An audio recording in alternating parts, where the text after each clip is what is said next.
Hey, oh, you can see me in the reflection from the GoPro. Anyway, Taco here, don't go splat. And I wanted to show you a little upgrade I did to my helmet here for paramotoring.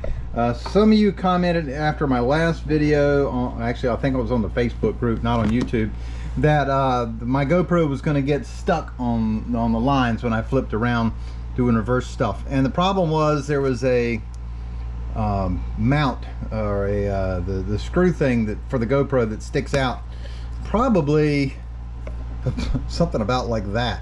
That was this big knurled aluminum thing. So what I did was, if you don't know, the GoPro attachments on the bolt on this end is threaded for an M5 thread, for that's a 5mm screw, and then this particular one is an M5-20.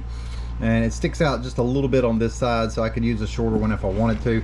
And then this particular one is one of these hex threads, if you can see. So you need an Allen wrench, or if you can't find your Allen wrench, like I'm always losing mine, this particular one works great with one of these ring camera install screwdrivers that comes with the thing, so it's the perfect size. So I could loosen it up just a little bit. I put Loctite on it. Wow, did it ever Loctite down.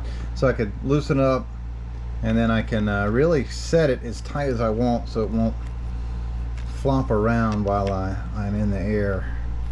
So yeah, that's pretty tight. So anyway, so that's just a little quick upgrade I did for my GoPro thing to help keep the lines from getting stuck on it, since essentially it was sticking out like that. So bad idea. So thank you, YouTube people and Facebook people, for correcting my issues with my GoPro helmet.